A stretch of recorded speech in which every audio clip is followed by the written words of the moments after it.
Excellent. Here we go. Welcome everybody tonight. It is July 2025, and we're going to be having a fun time this evening. We're getting started just a little bit late, but with a lot of chuckles and humor. We have Brian Counter with us tonight, and he's going to be talking to us about gaming and other fun things that we can do in our spare time. So we wanted to welcome everybody, and I'm glad you're with us, those that are joining us live. We're going to hold all questions to the end, and I'll be monitoring the chat. So if you have questions for Brian at the end, you can use the chat feature or the Q&A, raise your hand, what have you, and I'll make sure I unmute you and we can have more of a dialogue. Or if you have experiences with online gaming or other fun things that you've had success with and want to share, that would be awesome too. So we're going to go ahead and get started. And Brian, tell us a little bit about yourself. Okay. He is a board member. He lives in Illinois. Illustrious Champaign, Illinois. Champaign, Illinois. Good Yes. old Go ahead. college Tell us a town. little bit about yourself and how you got started into this and how you enjoy it. Thank you, Beth. Yeah, I look forward to any questions at the end, so hold those for the moment. But I'm a lifelong gamer, grew up in an extended family household with cousins 8 and 10 years older than I, and they love games, and so that's what got me into it. Been playing my entire life, and when I got into end of high school, early college, that is when my board game collection exploded like a fungus. Starting off with a game called Axis and Allies, a war game. But anyway, yes, the days of Risk and Monopoly are long over. I'm not a game elitist, but those are things in the past. So, super geek, not apologetic for that at all. I was even a part of some well-known podcasts, one called Dice Tower. Shout out to Eric. Then I transitioned out to another podcast called On Board Games. Shout out to Eric and Don and Isaac and Bruce. And then I faded from that as my sight faded. So lifelong gamer and with focal vision, all the way up through 2020, where I lost my focal vision, I could still play. I went from normal vision to low vision, maybe about 2017, 2018, and all that really means is I couldn't see everything and I could read cards up close with a magnifier, all that kind of stuff. So my transition, my personal transition, and especially in board games, was to do a lot of high contrast items. So if we're playing a board game and tons of pieces are all over the board, I would play yellow so that I could see my pieces better because it would contrast better with the background of the board. And I hate yellow. I like green and blue, but I hate yellow. So minor sacrifice, right? So that's the kind of intro, just as a low vision gamer. And I'd ask people, what the board was like or if I missed something. So that wasn't that much of a transition. Um, you know, then I guess as the time went on, and I've been board gaming with one group for since the late 90s and another group since about 2017. And both of those groups have been great, good human beings who transitioned with me from low vision to loss of focal vision, aka blind. And they would just describe the board for me as we went. They would describe cards for me as we went. But then, after I lost my focal vision, and this is a challenge for a lot of people who enjoy board and video games who become fully blind, and it certainly hit me.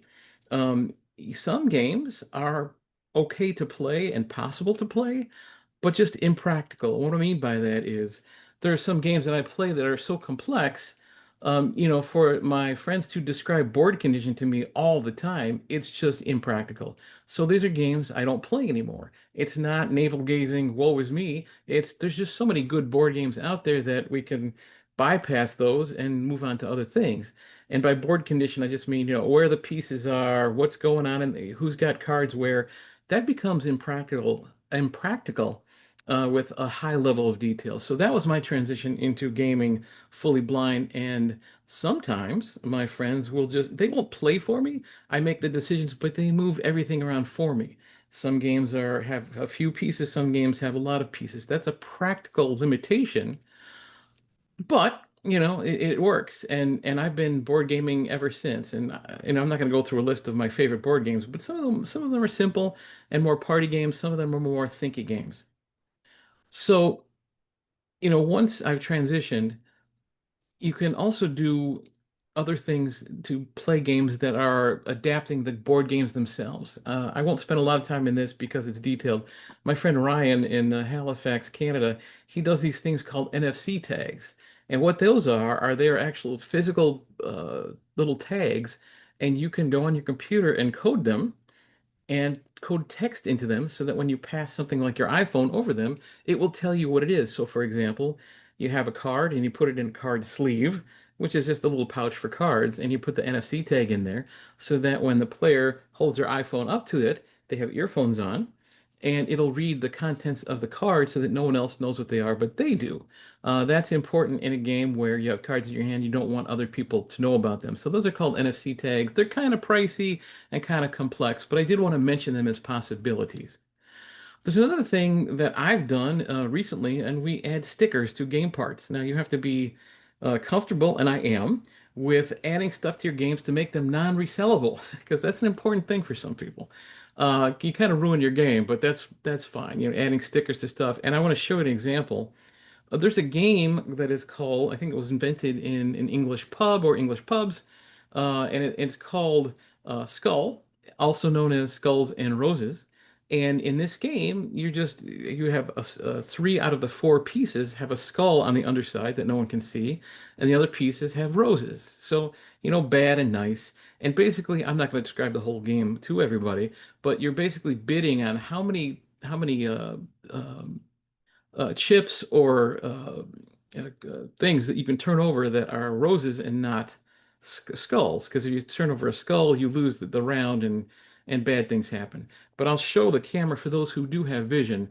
I'll show what I did. I took poker style chips from a game called Clout Fantasy, which is in practical play these days. You throw these nice looking chips that with fantasy figures that do things on the table, but I just can't play it really anymore. So I'm going to hold this up kind of towards the camera. Whoops, shake, shake.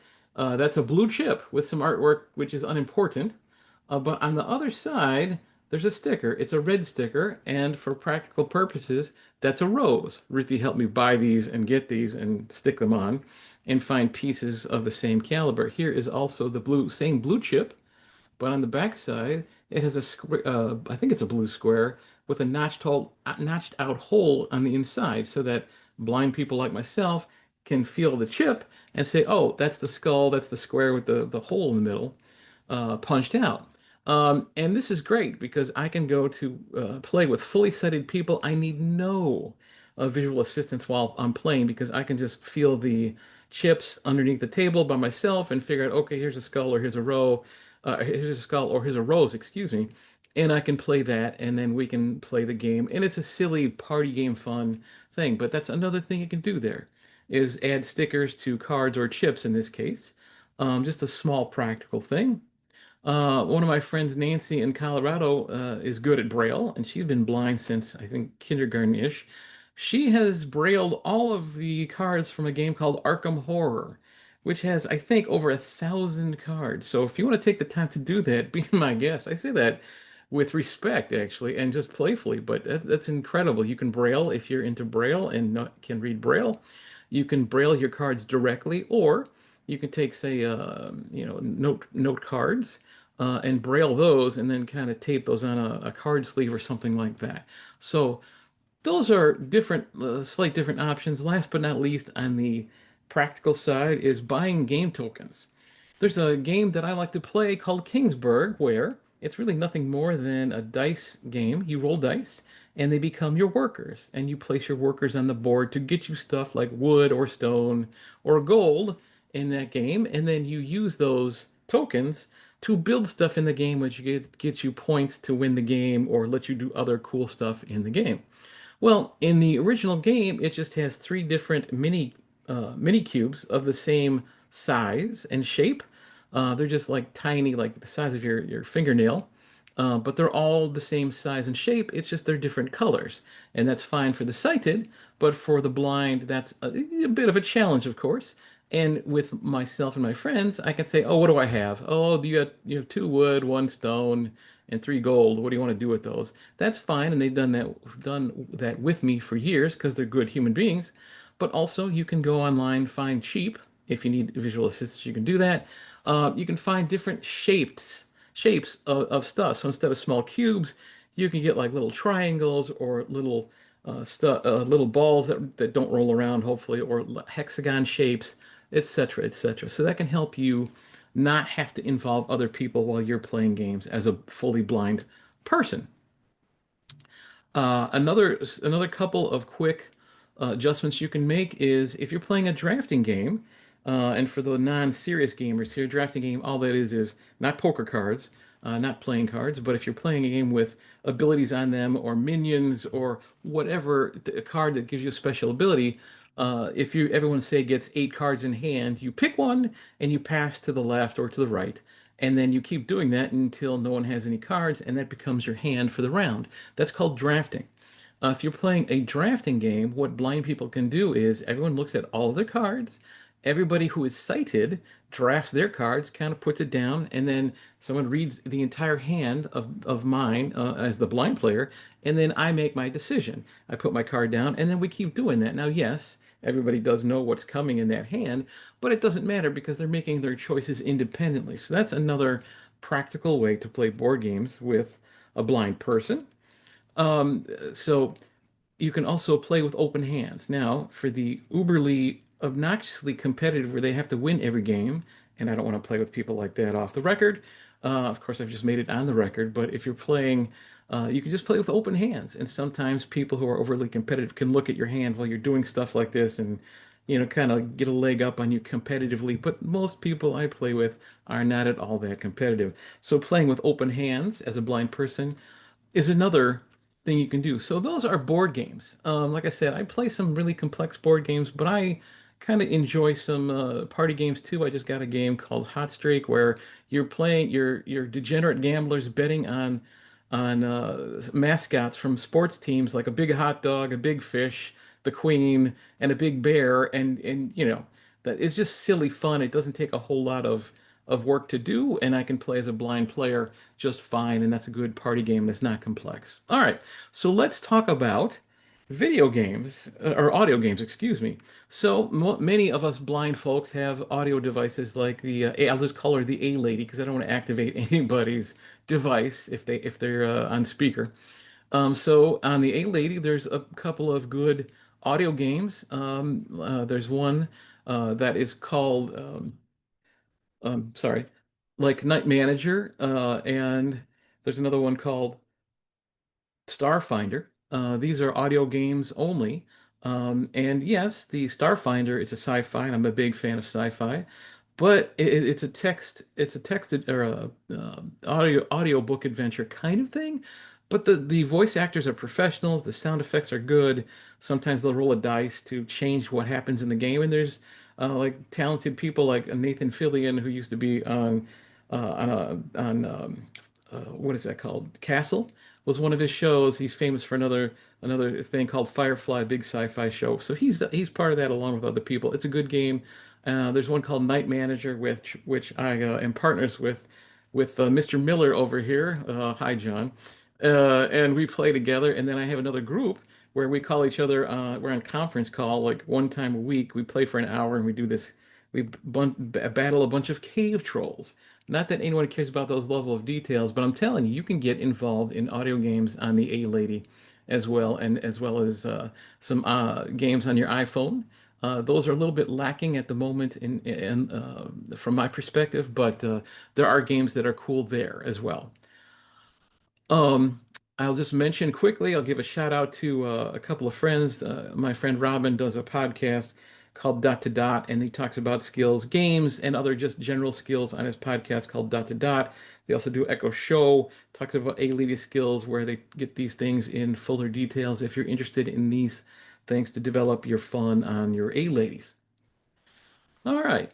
I would like to turn a little bit to talk briefly about two fully accessible board game, card game sites on the net, on the web.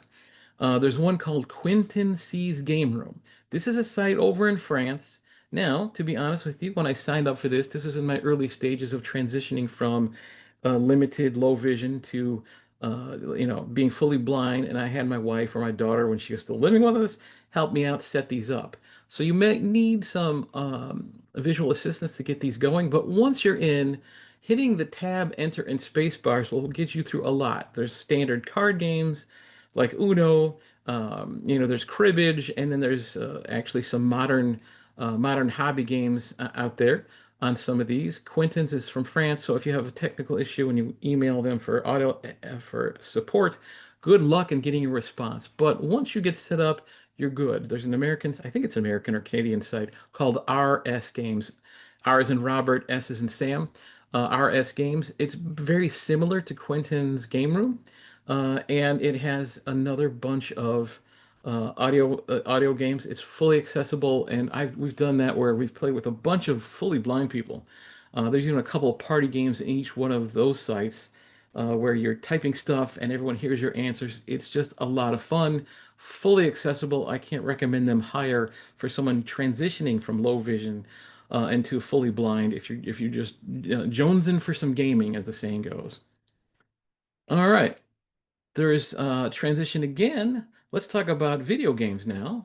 Yes, blind people can play video games if you have a good screen reader. Personally, I have NVDA, which is essentially the free version of JAWS, but a lot of the hotkeys for both JAWS and NVDA are the same. So I play two video games. One, I'm a little addicted. It's called Hearthstone.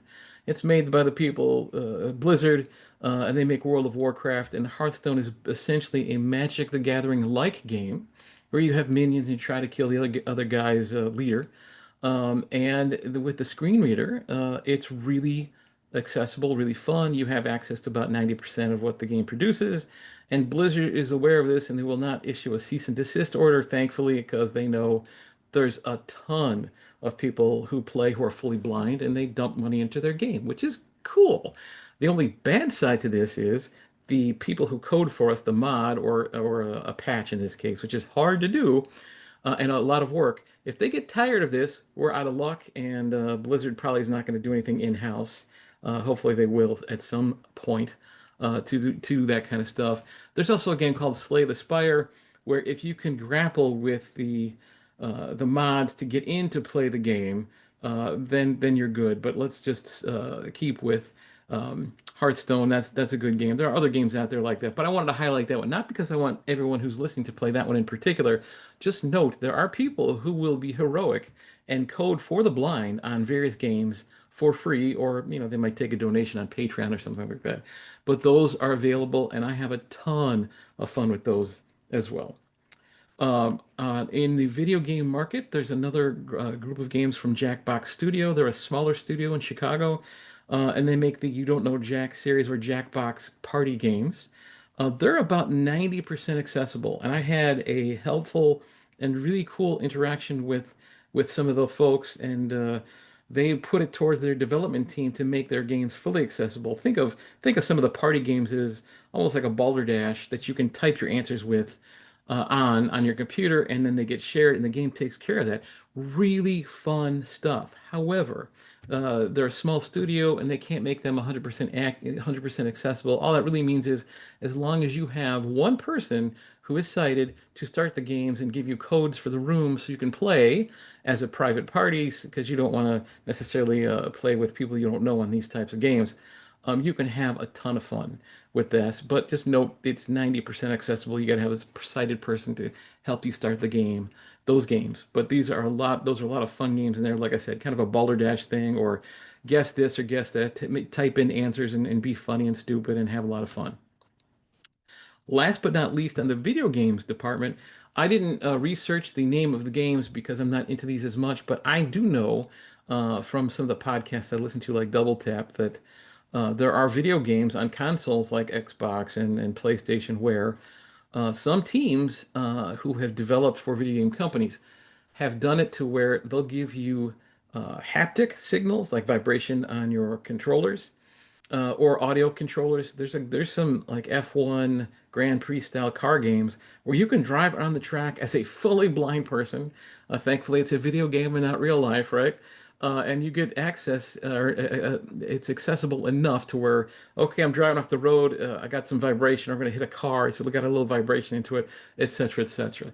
So those are out there. I just wanted to say about those. One last thing on board games. I will mention this tabletop simulator. You do need a sighted person for this. During COVID, my friends and I played a whole bunch of games on tabletop simulator. You gotta purchase, I don't know, what is it, $5, $6, something like that to get in there. And you do need sighted people to play, but we played a ton of this during COVID. They have to move stuff on the board, but it's a virtual board on your computer, and you can play the same complex, even complex board games that you're used to playing on a table together. So that's the basic gist of all of what I had to say on board and video games. I truly hope that everyone's listening finds this helpful. We'll open this up for question, and I just want to close with, I love board and video games, and when I was younger, yes, I would buy a ton of them and be into them for the games themselves and what they did and how you get to interact with other players and the games and the cool things you can do in the games. But at this age, in my late 50s, honestly, I just enjoy board gaming as an excuse to bring friends together, to laugh, have a beer or a pop or a water, and have some fun and laugh and just have a good time. And board games are the excuse. Yes, we still have fun playing the games. Yes, we all try to win, but we're not so competitive where we're just not there just to have, we're there just to have fun with friends. Mm. So that's about all I have. I hope I didn't ramble too long and hope this was helpful. And I guess we can, Beth, we can open this up for questions. I think that was super fun. And I was trying to keep track of all the different elements that you were bringing tonight to the discussion.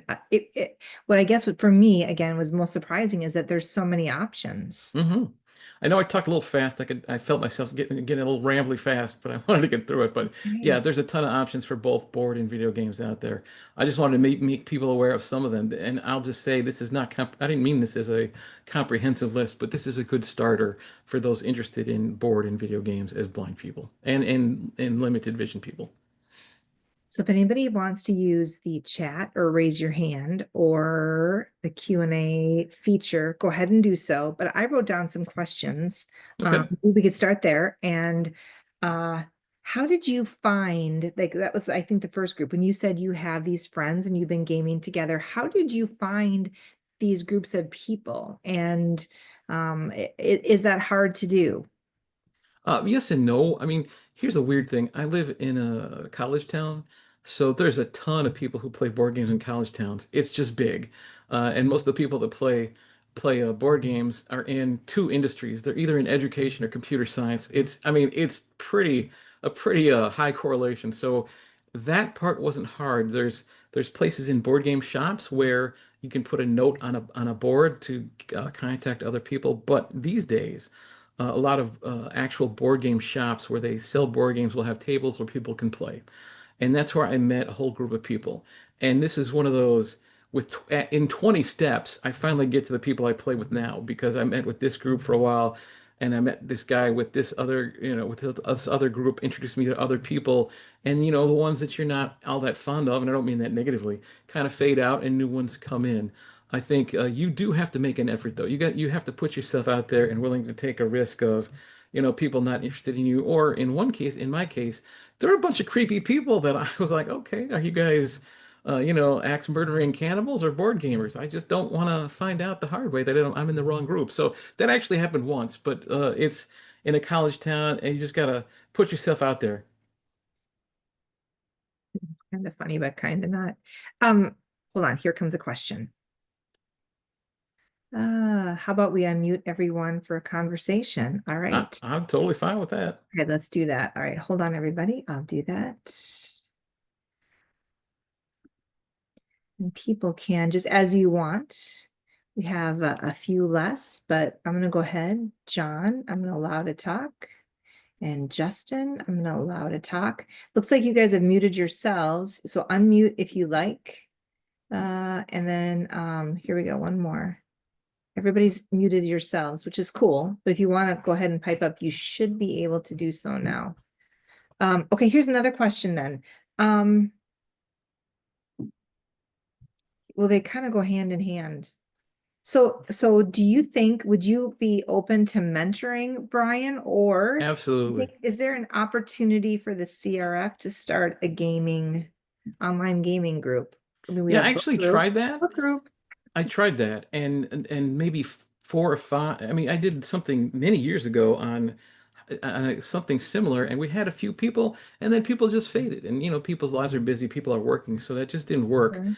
But I'm certainly willing to mentor people getting going. I think one thing I didn't mention during the webinar is I had people who because of my podcasting and gaming, I got to know them, and one of those guys put together a group of international people, anywhere from Canada, U.S., to Finland and England, and all kinds of, and Macedonia. And so we got to be in chat groups, and I've got a Discord server, which is simply, if people are not familiar with what Discord is, that's what people use as a chat server while they video game.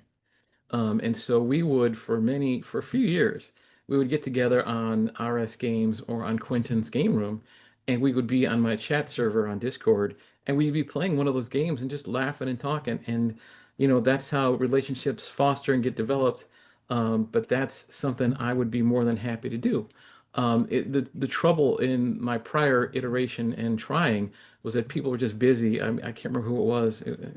Someone was a truck driver who loved the game, and every time we tried to get going on a game night, he'd be, out driving his truck. Not his fault. It just made it a little bit harder to do. Or someone like our beloved Sheldon, who likes to play games, but he likes to play hearts, and other people like to play different types of games. So finding a match can be tricky, but it's not impossible.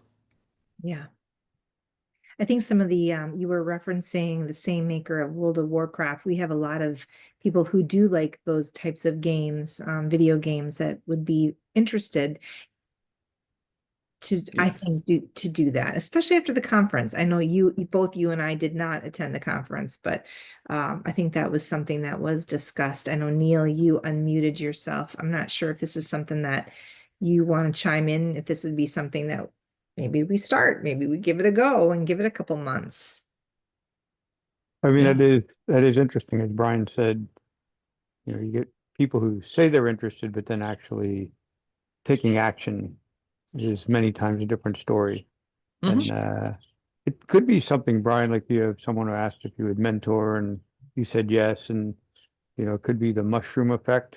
You Sure. get one guy rolling, uh, and then people hear about it. I think that's Yeah. the key, is how others can like hear about it also. I'm not sure how that Yeah. would work out. I'd be happy to be a starting off point as I did before. Like I said, like you just re-mentioned, it's hard to get people's schedules together and do that kind of stuff. Plus, you have to match taste. I do want to say before I forget though, Beth, you had mentioned World of Warcraft. Let me just say, I don't know any blind pe person who could play actual World of Warcraft well because you have graphic elements and you're fighting monsters. Yes. I remember when I had vision watching it and just being overwhelmed as a low vision person, like, oh my goodness. So let's just state that right away. As a blind person, I seriously doubt you're going to be being able to play Mm. games like that. But Would you, on that note, Brian, I was listening to what you're saying. Obviously, there's more complex games and less. Would you recommend that someone start with I'll call it simpler, but simpler meaning less options, less pieces, mhm. less whatever, just to Oh, get absolutely. used to the whole atmosphere of playing a game? Oh yeah. And that's Yeah. like I'm gonna pick on Sheldon. I don't think he's here, but let me pick on him in a playful way. When he got on, he was playing with myself and my friend Chris, who lives down in Florida, who is not a CHMer. This is one of the international people. And, Chris and I like to play one of the more modern hobby games, and Sheldon just liked to play hearts. Totally fine.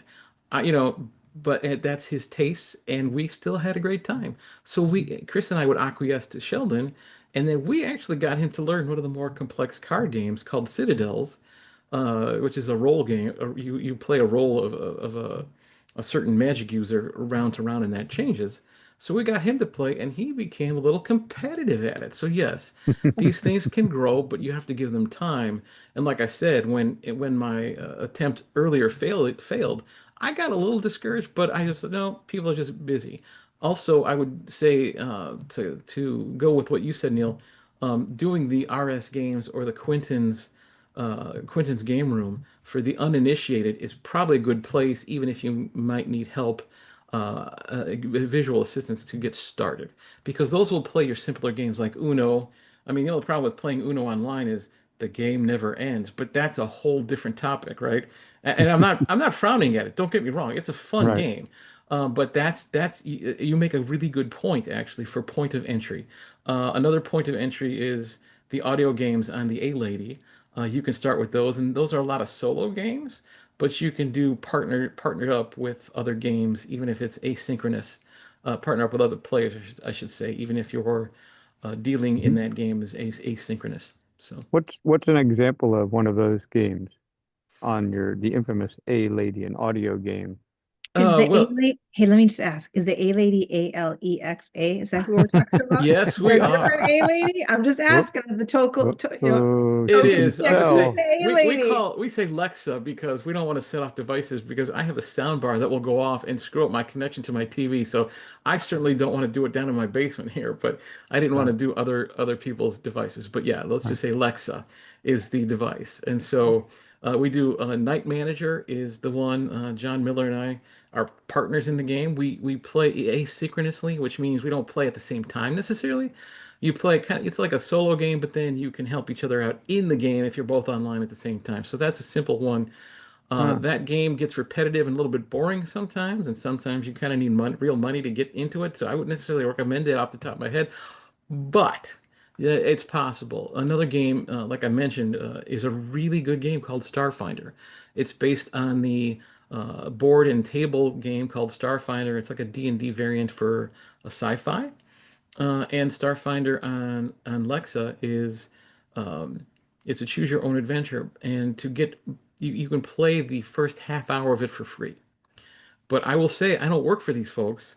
It was outstanding because like a real role-playing game, you roll a 20-sided die, and if you roll well, your outcome is better than if it goes poorly. And they actually recorded enough audio so that the voice actors playing the different characters in the game, oh, that didn't go so well, or I got hurt. Are you okay? Or oh, that was fantastic. They do all of that, and I'll say mm, it's $12 for all six adventures, and each of them is about 90 minutes long. So well worth it for me. Again, don't work for them, but there's my free plug. It's a really good game. But then hmm, again, if you're not into sci-fi, you might not be into that either. So just interesting. caveats. And each of these, like that game, has an example. Starfinder. Hmm. If we were to, I presume this is true, right? If we searched Starfinder, n not to play, but to learn what it's all about, that's easily searchable, and we Yeah, could get you a could. pretty in-depth description of it. Yeah, you can search that on, off of like Firefox or Chrome or whatever, and Right. get some background information on that. You can also do the same for Night Manager, though. That's a complex site, and I don't recommend that because it's really yeah. But for stuff like Starfinder, and then there's a bunch of simpler ones. I mean, I'll say this as a side caveat, which I should mention. If you do have to buy something like the extra episodes for Starfinder, you will need to link your Lexa account up to an account so that you can pay for it via credit card automatically. And they give you a number, like a four-digit number you have to say to verify. And that can be Hmm. a pain in the butt if you're a blind person. But I got Ruthie to help me. And it was not. Once you set it up, another one of those visual, sighted assistants, once you set it up, you're good to purchase stuff. So I just want to make sure that was out there. Are most of the games you play, do you pay? No, most of the games I play on excuse me, Alexa are not pay games at all. Most of them are free. Most of them are more trivia games than game games. I just wanted to introduce people to those, just so they would have that option past these traditional board games and standard video games. Hmm. Fun. And the Hearthstone, is that an entry level too? No, Okay. Okay, good. Hearthstone. I'm glad I asked. Hearthstone, and if most people who are into gaming kind of know at least what Magic the Gathering is, essentially it's a card game where you have these little minions, you throw them onto the board and you attack your opponent or their minions. And Hearthstone is I would say, a better version of Magic the Gathering.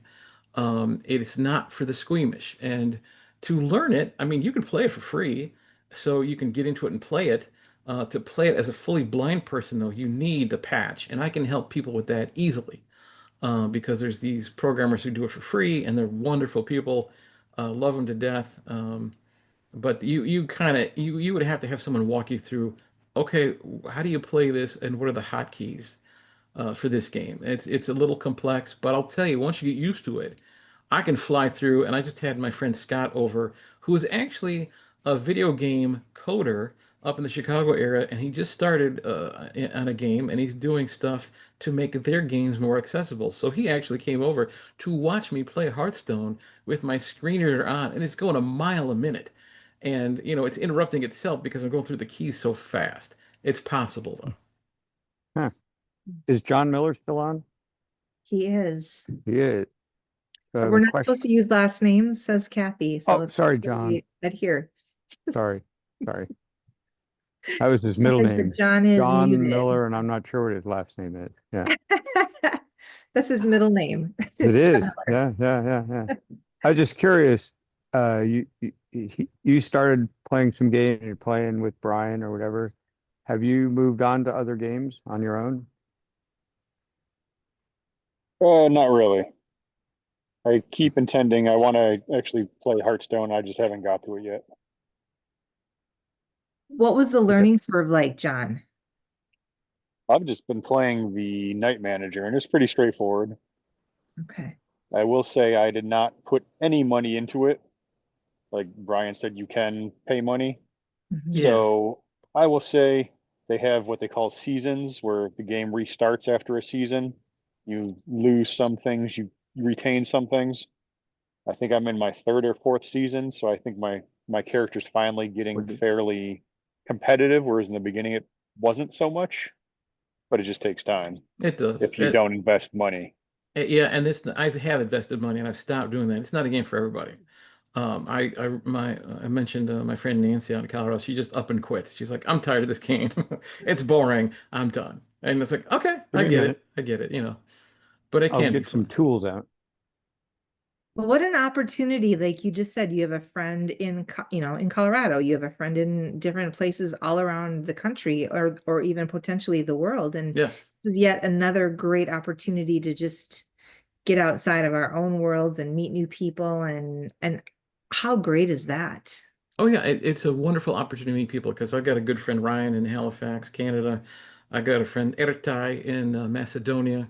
He's kind of stopped playing with us because he's got a job that requires a ton of his time. But both nice guys. Nancy's in Colorado. Chris was in Florida, and so on and so on. And we've got other people elsewhere, and these are good people and fun. And part of this, honestly, for me is personally. I like to connect with people. That's just a good thing. It's a hobby of mine to connect with people, say, have fun until I bore them to death, and they stop paying attention to me. I love connecting with people. Mhm. And board games and video games is a great opportunity to do that and have some fun. You bet. Well, Can you guys hear me? yeah. Oh, Yes, quick question. You said some games, you know, well, do you play games with both sighted people and not? You said you do, right? I do. I You do. do. And in well, in the video games with my blind friends, we're on a Discord server, and we listen to each other. We all play independently as blind people, but we're in the same room on a website or a gaming site. As far as board games, I am the only low vision slash blind player in each of those groups. And they help me a lot, and they are wonderful, Oh, wonderful people. And I'll just say a side story. My buddy Ryan up in Halifax, he doesn't have someone in his neighborhood who can do that. He doesn't have a local gaming group because he lives out in the middle of nowhere. And I don't mean that negatively. He goes into gaming conventions and he has to find people who are willing to play with him. It's not a feel sorry for him thing, but there's some people who just don't want to do that. So be aware. But yeah, when you play with sighted people, they have to be giving and good, and they are. And sometimes someone looking in from the outside, Neil, might feel like, well, they're just playing for you, but that's not true. You're making the decisions. They're moving all the cubes and the cards and all that for you. And right. sometimes when my buddy Scott, who helps me a lot in my one group, plays with me, he feels like he's taking two turns in a row. Sometimes his brain gets fried because he's helping me. But it's still a lot of fun, and they still have a lot of fun with me. That's interesting, right? And that's interesting. I mean, it's and you transitioned into this, Hmm. as you said, being a almost fully sighted, or practically fully sighted gamer. So you were quite familiar with the activity, Oh right? yeah. And that Yes. probably helped a Oh, phenomenal sure. amount in your transition, right? Oh, of course it did because, as a lifelong gamer, I was driving when I was still playing, board games back in the late 90s. So, Right. great practical vision. And basically, in terms of board games, gaming especially, games that are past the, standard simple games like Clue and Monopoly and Risk and Uno, they can be pretty complex. They're not any better than the other simple games, but there's more complex board conditions, more things you can do, and it gets really messy in the head sometimes. And you have to attune to that over time with the complexity of board games and theming and mechanics and all this kind of stuff. Right. That's pretty cool. I think it is pretty cool. So What how, was that?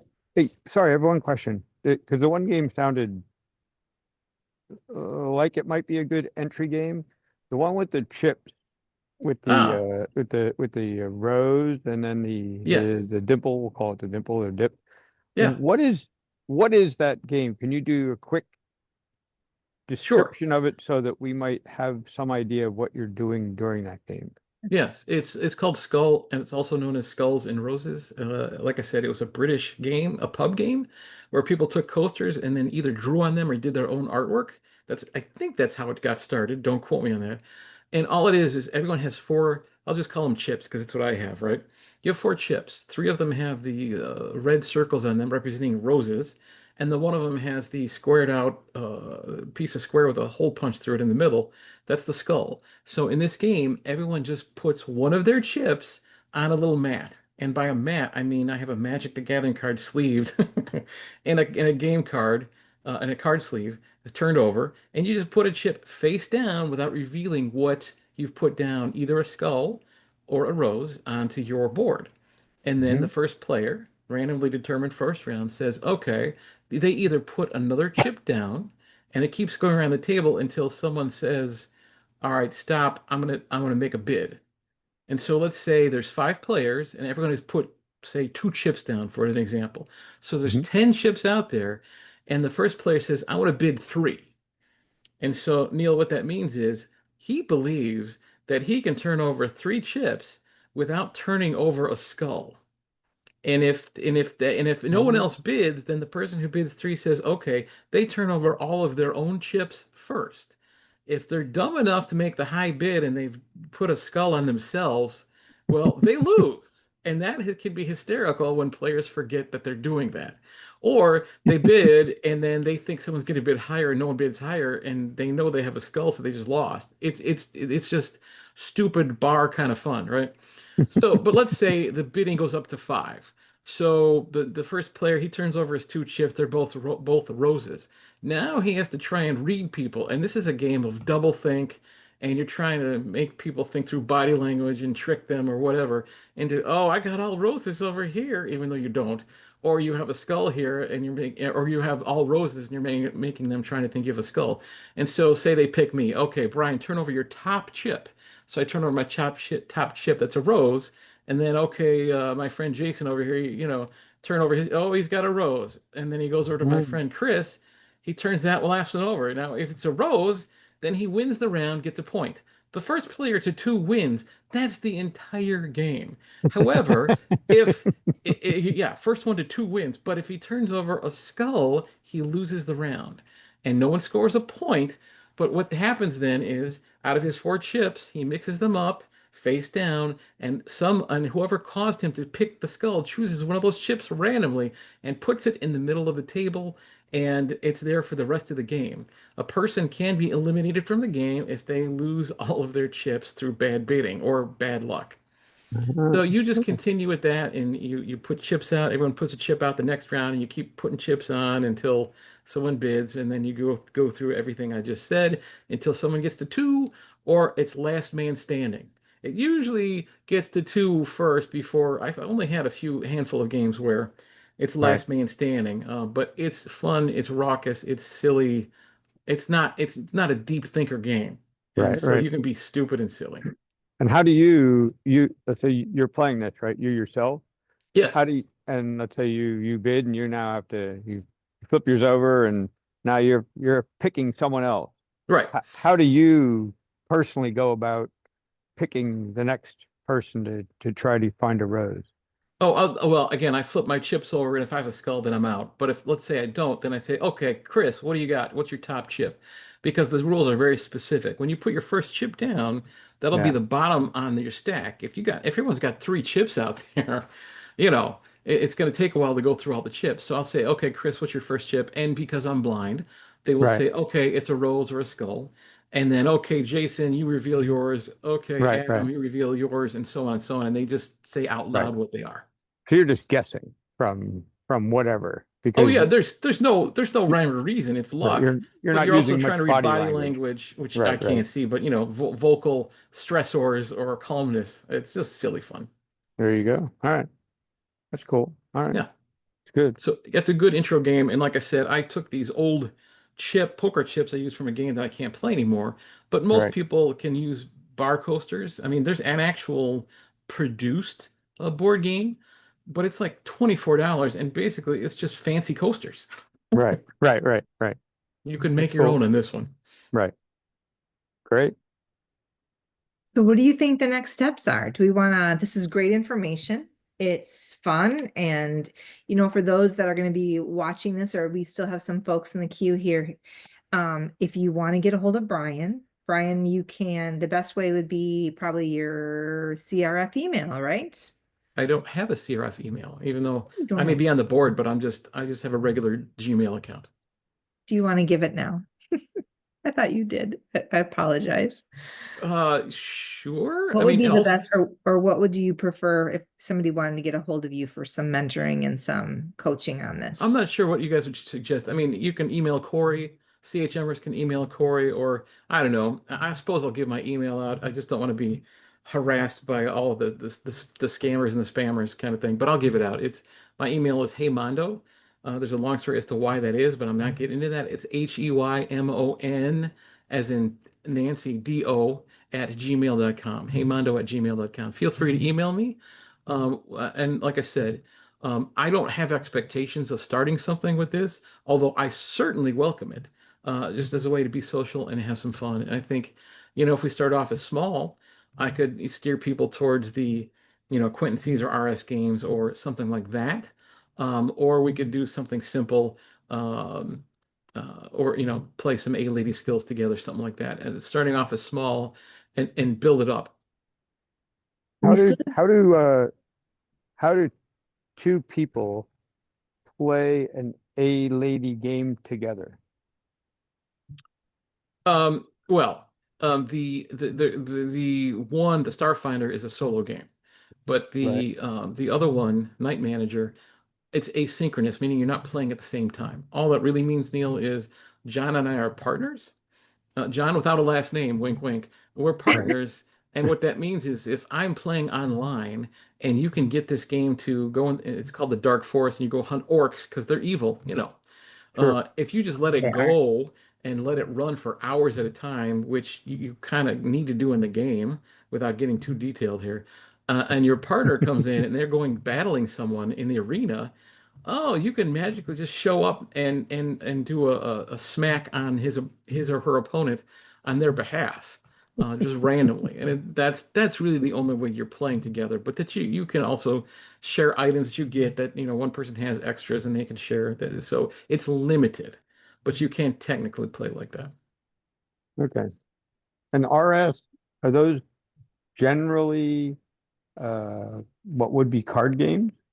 Yes, both Quentin C's Game Room and RS Games.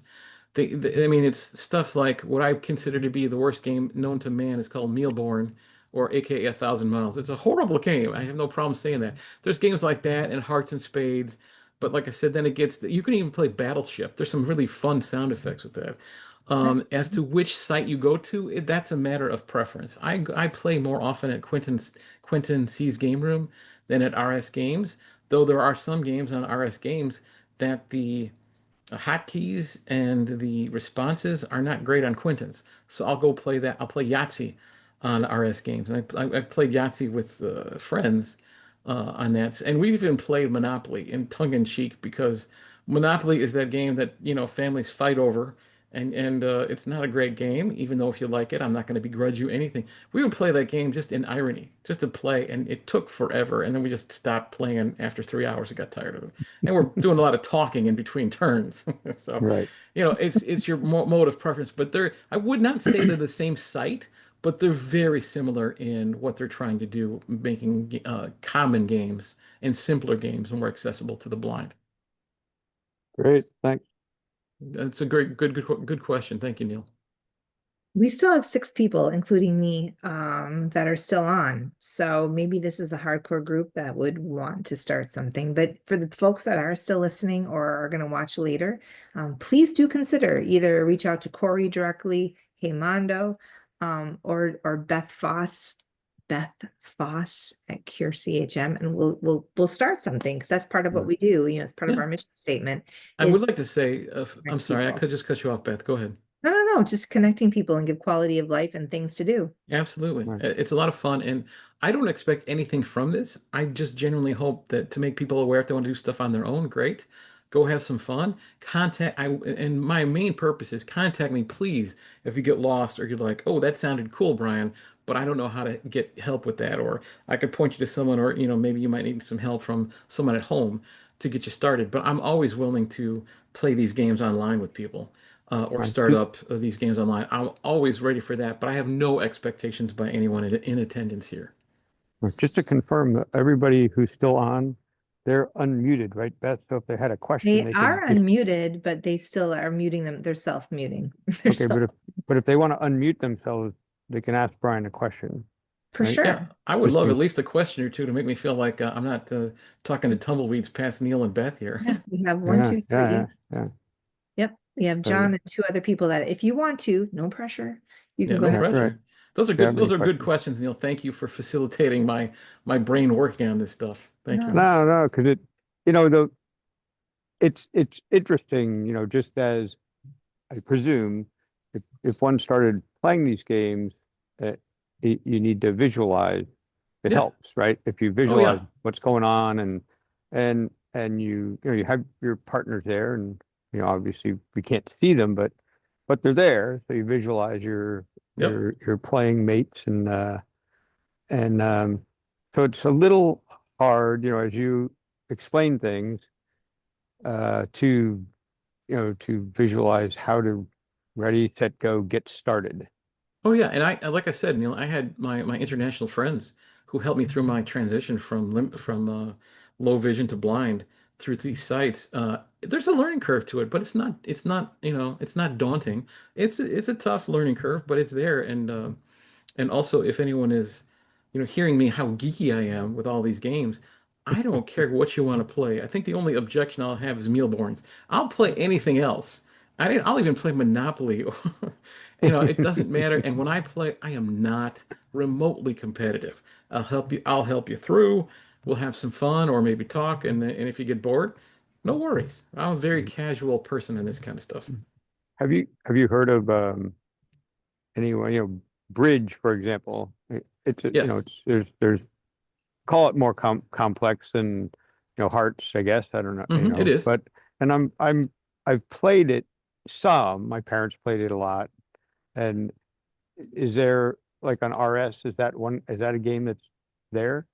You know what? Don't quote me, but I think so. I avoided it because I remember being taught bridge in my early 20s and thinking, "Ooh, this is hard," and that's more of a lifestyle game where you really have to be playing it a lot to be good at it. And so I avoided it not because it's a bad game, it just wasn't in my Right. wheelhouse. But I think either RS Games or Quentin C's, I think one of them, if not both, has it, but I think it might be just one. But that's a game where, it'll also, I should mention, if you do go on to Quentin C's or RS Games, I forgot to mention this during the webinar. Um, there's a thing you can do where you can figure out how to play a game by yourself, where you can start a game and then close off the table with the Control H key, which makes it private on Quentin C's, which means no one else can play. And then you say do the B button to add a bot, and then you can learn at your own pace. I didn't need necessarily want to get into exact keystrokes, but I just Right, thought I'd right, mention that on the side. Also, I know on Quentin C's, I don't remember the keystrokes for RS games, but on Quentin C's, once you're at a table, as it puts you to a table, once you start a game, you can hit the F1 key and it'll tell you what the keystrokes are to do your game moves and stuff like that. Now, if you don't know how to play the game itself, right. then I can help you with that, or you can do a Google search on basics of games. True. That's a good point. That would be an added challenge, picking a game that you don't know how to play, right? Right. And learning the whole other system. Probably be best to pick a game that you're very familiar with, so you can easily visualize what at least should be happening. Yeah, yeah. And I'll go back to hopefully I'm not rambling here. I'll go back to Sheldon. He told us when my friend Chris and I were playing Hearts with him. He said I used to play nothing but Hearts in my high school every lunch every day all 4 years, and I used to kill people. And Sheldon was very good at Hearts. And so when we introduced him to Citadels, a modern hobby board game, it's a little more complex. He had a little trouble grokking it at the beginning. But grokking is just a geek term for understanding how the game and how it works. He had a little trouble at the beginning, but we were patient with him. We said, "No, this is how this works, Sheldon." And he was discouraged by it a little bit because we beat the crud out of him, but we weren't trying to. It was just he was learning. He was learning the game. Sheldon is, I think, very competitive. Yes, that's pretty funny. But he's a great guy. Yeah, Oh, absolutely. Hey, so on that note, I think it's All right. been an hour, so we're gonna go ahead and wrap it up. But wanted to just say, Brian, thank you so much for this great, sure, it certainly is a passion and a hobby of yours, and it absolutely, is something that you're sharing with the group. And again, it's the connection piece. I think that is so valuable. So thank you absolutely. very, very much. Neil, great questions. And John, thanks for your input. And for the two that are still on, I'm just gonna make a plug. There are four of us on this call that are involved in the book club, which Oh yeah, if you yeah. like this kind of thing, please think about joining the book club. All the books that we choose are, and for anybody that's watching, we always choose books that are found on Bard or Audible. And we meet once a month and we rotate selections and we have a fabulous time. We do. Um, Yep. Great. Wanted to plug that. And again, those invitations to all of these things come out from the CRF. So again, if you're a member, not a member, please decide to join the CRF with a simple membership or a more compound membership. It all goes to a very good cause, research and friendship. I know our mission statement is way more elaborate, but in essence, that's what it is: to find a cure, a treatment, and to do life together. Yep. Amen. Nice. I'm telling you, you can make some. I've made lifelong friends through board gaming. I really have. I bet. Sounds like it. It's really cool. Yeah. All right. Thanks, everybody. For now. Thanks, Brian. Good night, Yep. everybody. Thanks Good for night. Thanks, coming. Beth. See you next time. Good night.